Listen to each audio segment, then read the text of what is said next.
So for you folks that perhaps are at home and you want to practice and you're not sure what's the best way to do that, I'm going to start releasing a weekly class for you to follow. But I thought I'd just give you a little bit of a taster session now. So a slightly shortened version of a practice that you might expect to come out from me over these next few weeks. Obviously, not everyone's going to have yoga props at home, a yoga bolster, or something like this. Maybe you have, but if you don't, then I've grabbed from my sofa a couple of cushions, and I've got a stack of blankets. These can be used in multiple ways. I've got a yoga brick, a block. You could use anything. It could be a book. In fact, really, one practice that we're going to use this for, you could use a chair or a ledge or anything to rest your hand on. So don't get too caught up on the props. We're going to start with a practice lying down. Now, when I'm lying in this pose, constructive rest, I like to lie on a blanket, but it's not essential. So I'm just going to lay my blanket out there, and all that really matters is that your feet are, I say on the sticky mat, like the mat, if you're using a mat, or the floor, but a non-slippery surface. And you're just going to come down, you're going to lie down, and you're going to take a moment to arrive here. So, settling the body in. And perhaps simply noticing your connection to the ground, through the soles of the feet, back of the pelvis, the whole of your back and the shoulders, the arms, your head.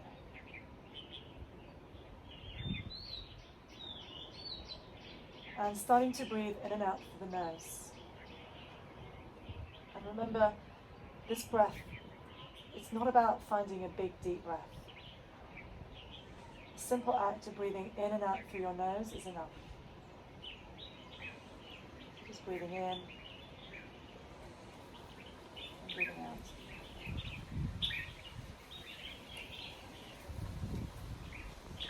And bring your awareness, if you can, to the movement of breath in your body. Where and how you feel it. And then maybe allow yourself to start to notice what happens on the exhale. Seeing if you can find almost a falling away of the breath. And then perhaps a pause at the end of the exhale, where you might notice the quality and tone and texture of what you feel. And then simply let the inhale arise.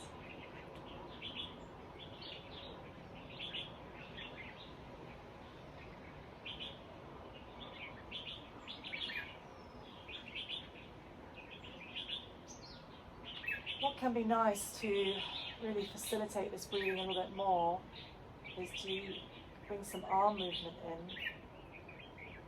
So lifting the arms all the way up.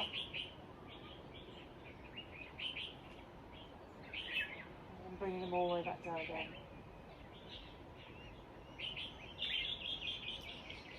And you might, in a practice, do this 10, 20, I don't know, it doesn't really matter who's counting. But as you do this, again, notice your breathing. All you need to do is breathe out through the nose. It doesn't need to be a deep breath.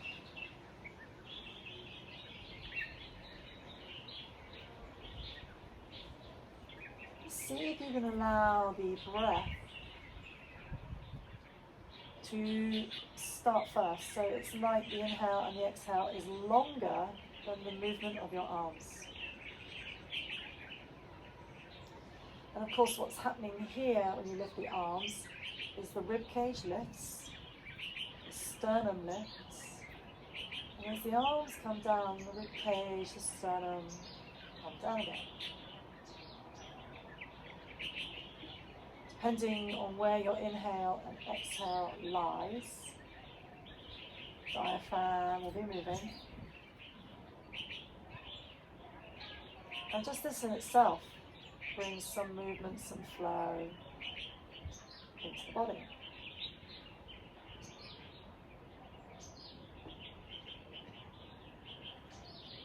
You could perfectly easily do that as a practice in itself if that's all you have time for. I'm going to add in another practice that I do a lot, and this is more of a restorative shape, and I'm going to get one blanket and I'm going to roll it up. This is going to support my head, and I'm going to put that at the top. I'm going to take my cushions and put them in front of the blanket, and I'm going to drape myself over the cushions, getting the hips down and letting the shoulder drop, and supporting the head with that blanket. And I'm going to take this block and I'm going to just kind of extend it out past my ear. And the legs are either going to be straight or slightly bent, or a bit staggered. I'm just going to encourage the hips to drop down, head to drop down. Of course, if you had a yoga bolster, you would use that. But I'm just showing you how you don't necessarily need to have all these props. You can really use what you have at home.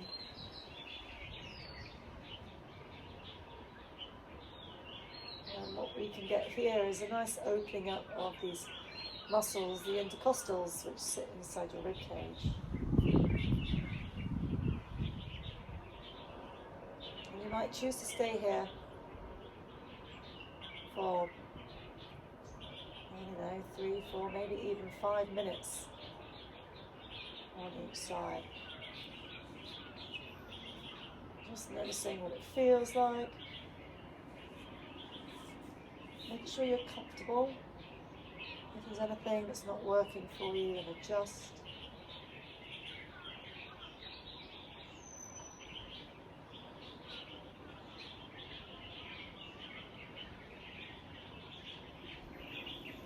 And I'm going to slowly come up gently. And then switch sides. Draping yourself over, supporting the head, and then block back, and deciding the angle, the shape of your legs.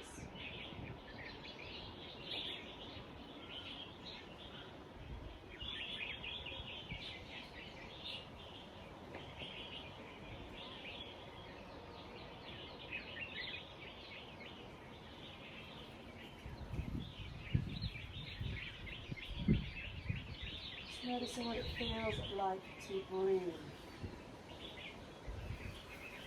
Where do you feel the breath? What's the sensation of your breath? Is there any texture, tone that you become aware of?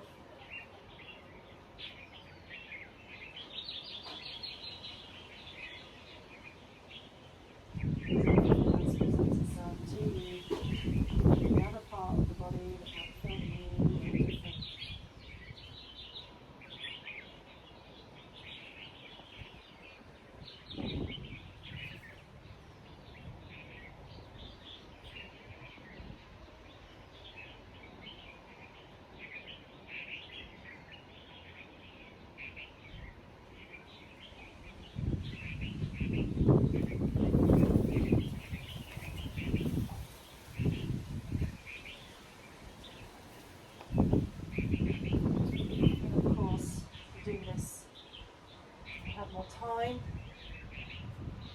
you might stay here for longer. However, I'm now going to come back onto my back, same place as I was before. Just going to notice if anything feels any different. It feels like to breathe here, now that I've brought a little bit of space into the rib cage and the crystals. What do you notice?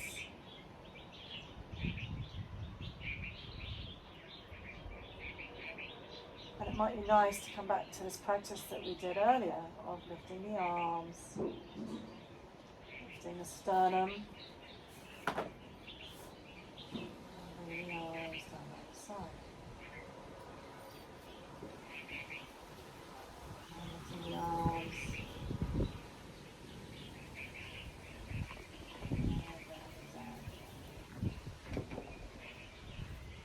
And really all this is about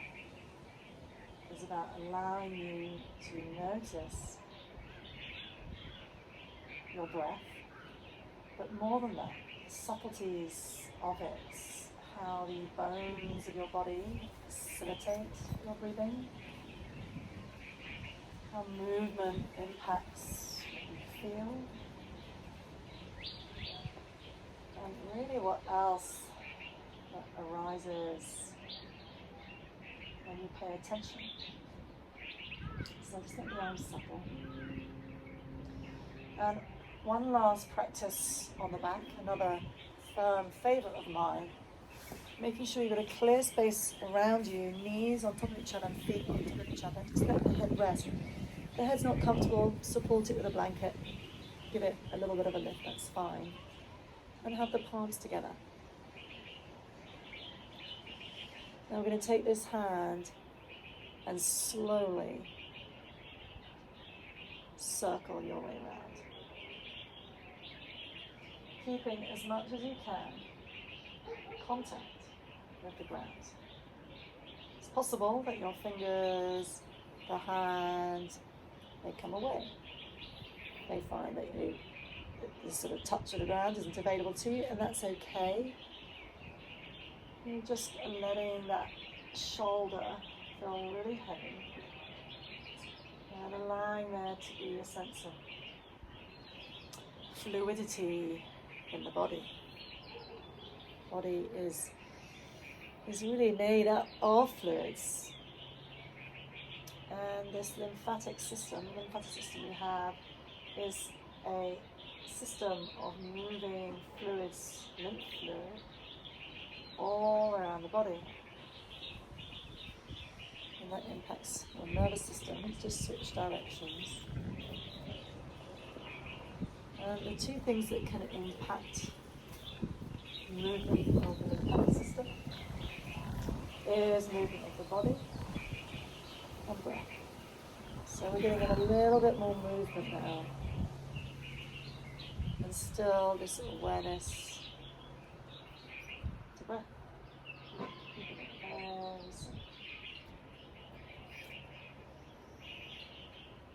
Bring your hand down. Roll onto your back. And then roll over to the other side.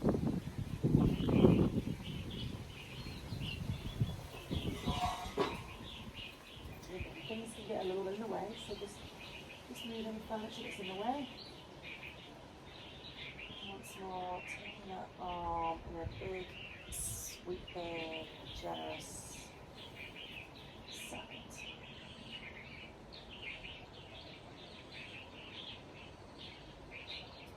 There's something very somatic and whole about this practice. Connection to the earth, connection to the breath.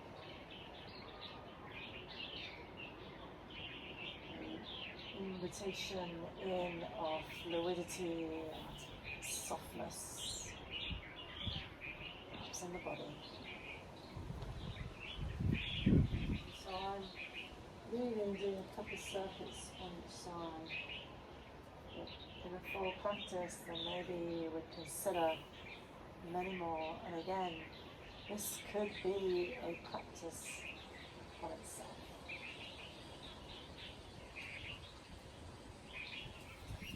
back to center.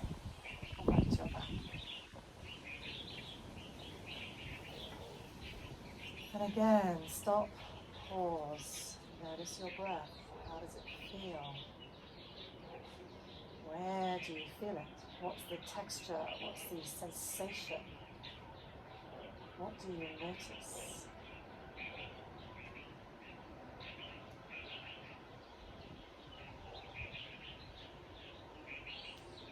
And then come onto all fours. So on all fours, there's a whole heap of stuff that we can do. What I'm going to invite you today is to simply move in any way that feels interesting. What do you feel like? What have you noticed already in these last 10 or so minutes? What have you noticed in the body? And rather than push that away, could you kind of keep that? Move with that.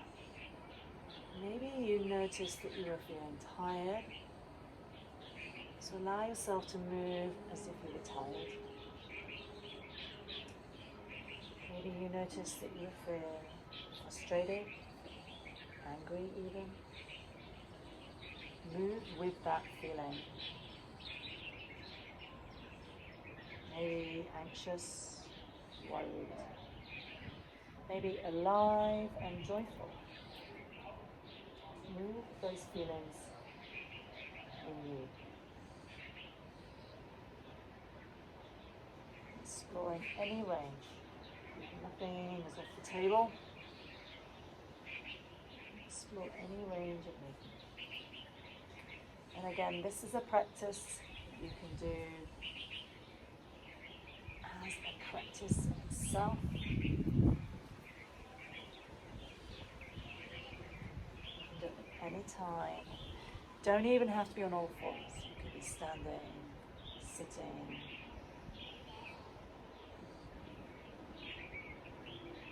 And then just gently rock back into a child's pose.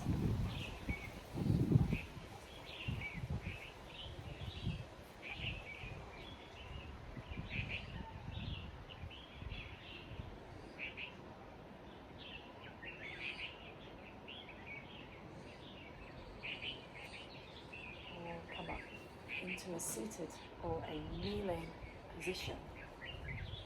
And just take a moment to pause here. And again, that practice on all fours could be something that you could spend quite a lot of time with. You could put on some good music, something with a good beat perhaps, something that you found moving, meaningful.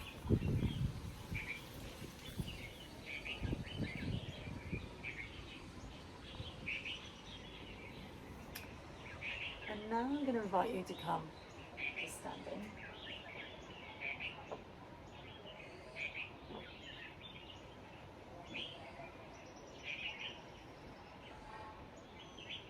And there's a lot of practices that we can do standing, but the one I'm going to introduce you to here is a loop, a figure of 8 loop with the pelvis. So you're going to take the feet wider than the shoulders, wider than the hips, and you're going to start to move the pelvis in a figure of 8. So that means that the two pelvic halves are moving in a different direction to each other. One will go clockwise and the other will go anti-clockwise. The direction that you move in is up to you. All I encourage here is that it find a way, a place for it to feel useful. Maybe the arms are comfortable to join you. And just start to kind of let the arms move. Body can move with you. Maybe working with side bodies. I spend a lot of time in yoga doing forward folds and backward folds, but this sort of frontal plane, part of the body that we don't perhaps give much attention to. All that's happening is the pelvis moving in a figure of 8, and there's something very fluid about this. It can, though, at first feel fairly awkward, and it can feel a little bit kind of clunky. That's just because the body's not used to moving in this way. We're just allowing this figure of 8.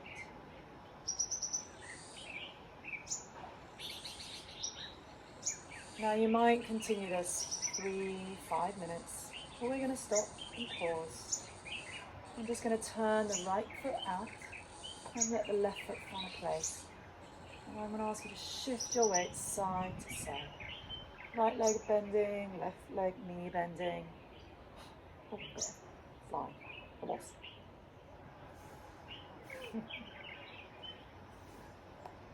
And just shifting the weight, the arms could lift up into a warrior 2.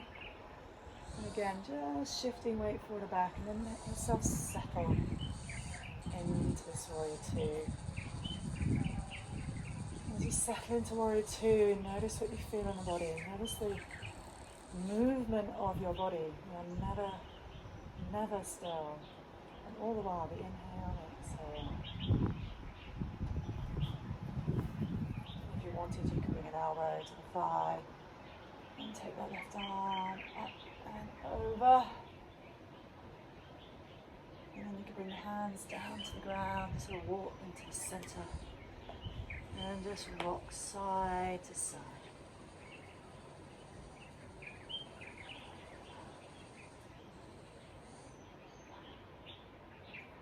Gently come to center and make your way back up again. Turning the left foot out. And again, shifting weight side to side. Keep it really simple. Bending one knee, bending the other knee. And then settling into a warrior 2. Make sure the position of your feet is comfortable for your pelvis, comfortable for your joints. And maybe the elbow come to the thigh, and maybe that top arm can reach up and over.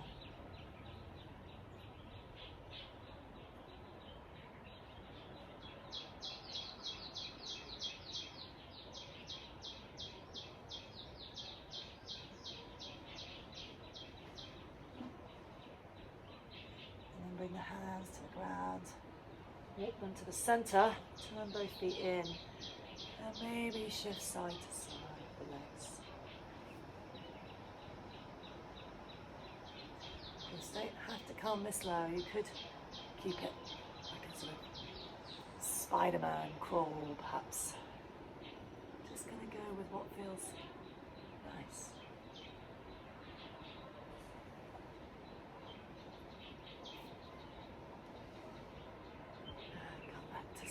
And then pause for a moment in this wide-legged forward fold.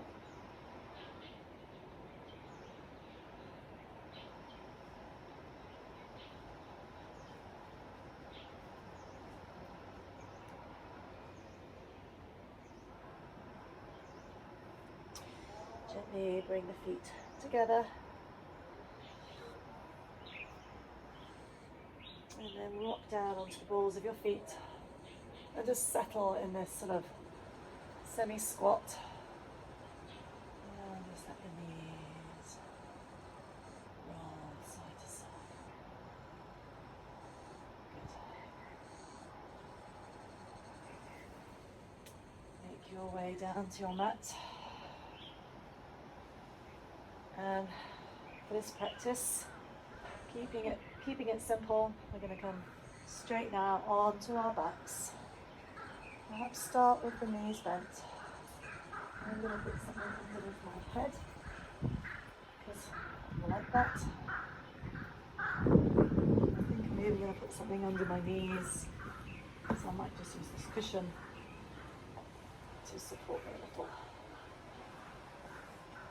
Nice and comfortable.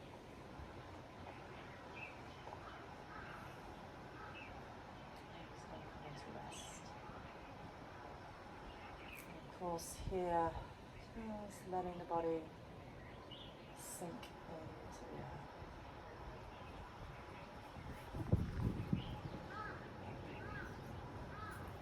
For a moment, letting all your senses come alive, sounds you hear, taste, sensation in the mouth, touch to the ground, touch to clothes. What you see perhaps behind the eyelids, or maybe the eyes are open. Of course, a sense of air in the nostrils.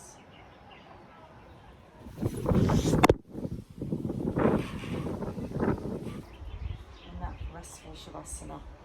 And if you've got time to stay for longer, please do. Otherwise, tune in for a longer practice, which will be coming out in a few days or so. Also, find me Tuesday evening at 7:45 or Wednesday morning at 9 a.m, both of which are online practices, all of which are designed to help you really just to thrive. There's a lot going on, and finding connection to yourself, connection to others during this time really can make all the difference. So, thank you for joining me on this short little mini practice. As I say, more will be coming out, and these books will be pre-recorded, and also you're welcome if you want to have more of a live feel, more of a community feel, then you can join my live stream classes on Tuesday evening 7:45 and Wednesday at 9 a.m.